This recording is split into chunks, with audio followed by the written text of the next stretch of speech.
Smart FM. Smart Career. Smart listeners, nggak bisa bohong, manusia itu adalah makhluk visual. Jadi apa yang dilihat pasti akan membuat seseorang tergugah, apalagi yang indah-indah, yang rapi-rapi, yang bersih-bersih gitu ya. Jadi penting untuk kita kaum profesional harus tampil well dressed. Seperti apa tips and triknya kita akan bahas bersama dengan program director dari Gramedia Look Trainer Academy, Kak Ido. Hai, apa kabarnya? Baik. Alhamdulillah. Kak Ido, apakah aku sudah well dressed hari ini? Sudah oke banget. Sudah oke ya? Oke, tapi mungkin teman-teman juga jadi penasaran sebenarnya sepenting apa sih well dressed gitu ya? Berangkat rapi, pulang juga tetap rapi gitu ya? Ke kantor, meeting, ketemu klien dan lain sebagainya. Sepenting apa Kak Ido? Oke, itu penting banget, catat ya. Penting banget, tolong di zoom, masnya itu penting banget ya. Aku selalu diajak untuk berdiskusi, sharing di beberapa kelas workshop mengenai work essential for professional gitu ya. Entah dari Kompas Gramedia, dari beberapa brand dan juga government gitu ya. Itu selalu seperti itu. Tapi sebenarnya semangatnya adalah well dress itu gini. Teman-teman di rumah boleh pakai baju apa aja, boleh tampilan apa aja, tapi once sudah melangkah keluar pagar, teman-teman adalah milik publik. Jadi tidak hanya men-serve diri sendiri, tapi juga berpakaian yang pantas untuk publik. Karena teman-teman tuh akan ngebawa personal branding diri sendiri, kantor, perusahaan, dan juga teman-teman sekitarnya gitu. Sehingga buat aku well dress itu bukan cuma sekedar memakai pakaian yang bagus, mahal, kece, keren, branded, enggak. Tapi well dress itu bagian dari manner, dari attitude, dari personal gitu ya, sama value kita. Jadi well dress itu nggak mesti semuanya pakai jas, pakai baju formal, enggak. Tapi berpakaian rapi, sopan, wangi, pasti yang berikutnya bersih dan juga sesuai dengan occasion, itu penting banget. Sehingga lagi-lagi well dress itu tadi ya, bagian dari hidup, bagian dari karir, bagian dari value diri, dan sampai di mana teman-teman menghargai diri sendiri itu lewat berpenampilan baik seperti itu. Itu bentuk menghargai diri itu bentuk tadi. menghargai sendiri, mengapresiasi diri sendiri itu bentuknya well dress. Yes. Gitu. So kalau tadi ngomongin tentang well dress, grooming gitu ya, ini juga penting nih ya untuk yang perempuan mungkin dandan, terus juga yang cowok mungkin rambutnya rapi, ataupun mungkin bibir nggak kering-kering. Betul, gitu seperti ya. aku hari Nah ini juga, iya kan lembab, shining tuh, jadi kita seru gitu ngobrolnya. Pentingnya gimana nih Kak untuk dari sisi grooming sendiri? Oke. Untuk grooming itu sebenarnya nggak kenal gender, nggak kenal jenis kelamin ya. Kenapa? Karena buat aku yang namanya grooming itu punya arti yang sangat luas gitu. Grooming dari penampilan, grooming dari pikiran, grooming dari attitude, grooming dari akademis secara profesional sampai dengan kemampuan kita, ability kita di segala macam. Tapi kalau bicara soal grooming di penampilan, buat aku adalah ini milik cowok dan cewek, milik pria dan perempuan. Grooming itu nggak hanya soal make up. Tapi soal pertama buat aku adalah personal hygiene. Aku baru ngebawain kemarin di satu kelas, grooming itu bagian dari personal hygiene, kerapihan, kebersihan, ya kan, wangi, ya kan, terus attitude kita, sama value kita, sama personal branding. Jadi from head to toe itu adalah grooming gitu. Buat cewek itu berarti make up, rambut yang wangi, gigi yang bersih, baju yang nggak bau, badan mohon maaf bukan body odor gitu ya. Terus kuku yang rapi, ya kan, terus muka yang tidak sehat lah secara kulit gitu ya. Buat pria bisa soal sampai sesimpel bulu hidung yang rapi, mohon maaf kuping yang rapi gitu ya, terus rambut yang rapi, boleh brewokan tapi shavingnya seperti apa gitu ya.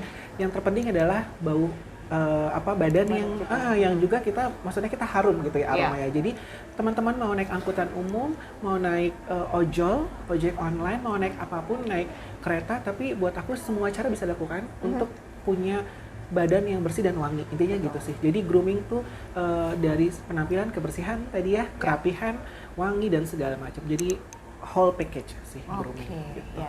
Tapi kan untuk mencocok-cocokkan gitu ya style, karena pasti setiap orang punya style masing-masing gitu ya. Untuk menemukan style kita ini seperti apa gitu ya, supaya nggak memaksakan diri seperti orang-orang, terlihat seperti orang-orang, tapi tetap jadi diri sendiri, tapi tetap rapih dan juga berpenampilan baik. Gimana Kak Ida? Oke, yang pertama ada 3 variabel sih, 3 elemen. Yang satu itu adalah teman-teman kalau untuk berpakaian yang tadi, pertanyaannya Aubrey, sesuaikan dengan bentuk tubuh dulu. Oke. Gitu. Jadi mau lagi tren di luar sana, tren A, tren B, tren C, kembali ke bentuk tubuh kita. Nah, itu dia tuh kalau di Gramedia Lookpreneur Academy kita punya satu kelas khusus untuk grooming, mengetahui jenis pakaian sesuai dengan jenis tubuh, gitu, bentuk tubuh. Jadi ada kalau perempuan tuh ada bentuk tubuh apel, buah, piramida terbalik, terus juga torso sampai yang hourglass gitu ya.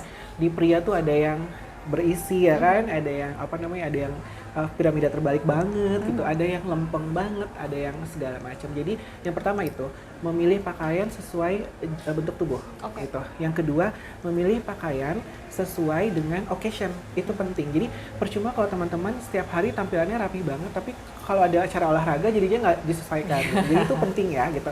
Yang ketiga adalah memilih pakaian sesuai dengan kenyamanan. Itu buat aku adalah hal yang paling esensial sih, gitu. Jadi kenyamanan sesuai bentuk tubuh sama sesuai occasion. Gak usah ngomongin jauh-jauh banget. Intinya adalah well dress itu 3 hal itu dulu aja, gitu. Nah kalau sudah tahu sesuai bentuk tubuh itu akan mudah banget, karena setiap bentuk tubuh itu punya challenge-nya masing-masing, punya tipsnya masing-masing, punya padu padannya masing-masing, sehingga teman-teman akan katanya oke, aku kelihatan nanti di kamera di sini smart listener lihat sebenarnya mungkin katanya proporsional ya, ideal, tapi padahal enggak juga. Aku punya bahu yang lebar, punya badan yang sedikit cabi, pipi yang cabi, mudah-mudahan kelihatannya rapi. Karena apa? Aku bisa bermain motif, pattern, potongan, layer gitu. Ini hal yang paling simpel, karena aku tahu aku berisi, bervolume, aku pakai garis yang lurus. Mudah-mudahan kelihatannya ini gemuk banget ya, gitu. Jadi trik-trik itu kalau kita udah tahu, kenal dengan baik, akan lebih lebih menyamarkan kekurangan-kekurangan kita. Jadi nggak perlu takut ngerasa kayak, duh aku kan lengannya besar, aku ya nggak bisa aku deh. Aku cabi banget, aku kan di sininya besar, di sini besar. Karena harus ikut Gramedia Lookpreneur Academy. Betul. Nah ini juga fenomena yang banyak ditemukan di ibu kota, overdress nih. Nah, bukan cuma overclaim ya. Belum. Jadi ngerasa kayak udah total banget ya. Ke kantor udah kayak fashion show gitu. Nah ini salah juga nggak sih untuk teman-teman yang kayaknya terlalu effort ke kantor? Kalau di aku, overdress itu sebenarnya kalau dilihatnya tidak proporsional ya, gitu. Overdress sesekali dibutuhkan kok buat aku, apalagi bagi teman-teman yang bekerjanya di dunia kreatif. Kalau kita dari POV-nya perusahaan atau profesional, kalau memang teman-teman bekerja di government, bekerja di dunia profesional, sudah pasti overdress nggak boleh, ya kan? Seperti mungkin para dokter yang kerjanya memang harus fleksibel gitu ya, jadi mungkin secara baju nggak bisa terlalu aneh karena mungkin pakai seragam juga, atau mungkin teman-teman di bank ya kan sudah ada uniformnya gitu. Jadi satu itu buat aku sesuaikan dengan tadi juga pekerjaan tadi. Kalau overdressnya untuk yang teman-teman yang di dunia kreatif boleh-boleh aja. Tipsnya adalah sebenarnya kalau kita bicara tips gitu ya, kalau teman-teman merasa aku overdress nggak sih, adalah teman-teman harus tahu bahwa kita punya pattern. Jadi jangan pernah menggunakan 11 item, lebih dari 11 item di tubuh kita. Itu kunciannya. Jadi contohnya gini ya, kalau nanti Aubrey nanya dan juga Smart Listener nanya, 11 item tuh gimana kak gitu. Dari atas sampai bawah tuh itu sudah dihitung. Ya, contohnya pakai anting sudah 1. Oke, kacamata kayak aku 2. Baju sudah dihitung nih. Tambah lagi bros, ya kan? Udah berapa? Celana udah, jam tangan, sampai sepatu, sampai nanti kalau teman-teman misalkan looknya ada shawl-nya, ada apa itu, jangan lebih dari 11 item kalau tidak mau kelihatan berlebihan. Untuk wanita. Jadi untuk teman-teman perempuan, jangan lebih dari 11 item. Tapi untuk teman-teman pria, jangan lebih dari 9. Jadi kalau mau pakemnya gitu ya. Nah, selama untuk occasion yang dunia kreatif, untuk yang bisa kita munculin itu masih kelihatan oke, buat aku sih nggak ada masalah ya. Selama itu tadi ya, dari atas ke bawah sebenarnya oke sih ya, cuma nambah 1-2 oke lah. Tapi kalau yang udah nah itu apalagi di dunia ketemu klien, ketemu teman-teman profesional, rasanya dihindarkan. Betul, takutnya kita belum diajak ngobrol aja udah dipandang sebelah mata. Betul. Itu yang kita takutkan. Tapi dibanding underdress, nah ini gimana nih kak? antara kedua pilihan itu Kak Ido lebih prefer yang mana? Oke, kalau buat aku yang sukanya lebih, memang sukanya overdress. Tapi aku paham, mayoritas teman-teman lebih memilih daripada over, mendingan biasa aja. Kan kembali ke karakter, kembali ke kebutuhan. Nggak ada yang salah ya, nggak ada yang salah. Kalau yang kerjanya mungkin sebagai akuntan, sebagai yang dunia di balik layar gitu ya, kayaknya nggak deh Kak, cukup yang biasa-biasa aja, nggak ada masalah juga. Yang penting pertama nyaman, yang kedua bersih, yang tadi kan yang ketiga wangi dan juga profesional. Tetap kelihatannya profesional. Jadi jangan salah, underdress itu jangan dianggap casual, jangan. Ya kan casual tuh maksudku mau ketemu sama klien kita, sama kolega, tiba-tiba pakai celana jeansnya rombeng banget sampai sini, pakai kaosnya kaos oblong. Itu bukan underdress, itu memang nggak tahu dress. Yes. Jadi salah ya. Jadi ya? nggak tahu tempat gitu. Jadi itu kalau memang karakter teman-teman tipikal yang aku kayaknya daripada nanti nggak nyaman, nggak bisa keluar ke rumah, takut dicibir, takut apa, belum pede banget, nggak apa-apa gitu. Tapi kalau buat teman-teman yang suka men-challenge diri terus kayak nggak 2 tahun lalu gaya rambutnya gini aja, bosan, pengen ganti frame kacamata gitu ya, pengen apa, sok silahkan gitu. Jadi buat aku, as long as kamu nyaman, tidak merugikan orang dan dipakai di tempat yang tepat, misalkan nggak terlalu terbuka gitu ya, go ahead. Sikat ya kan. Last but not least nih Kak. Kira-kira apa yang outfit apa yang Kak Ido bisa rekomendasikan untuk teman-teman profesional punya di lemari mereka masing-masing? Yang pasti teman-teman adalah yang satu harus punya capsule collection. Aku selalu bilang ini di seluruh workshop yang aku bawain.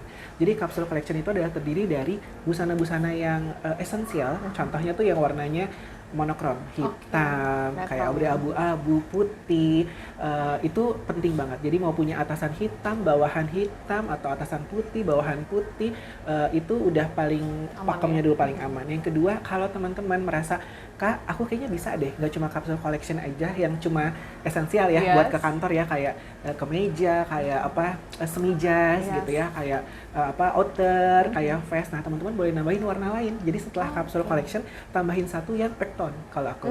Tambah lagi koleksi-koleksi earth tone. Contohnya yang hangat-hangat, simpel-simpel apa sih?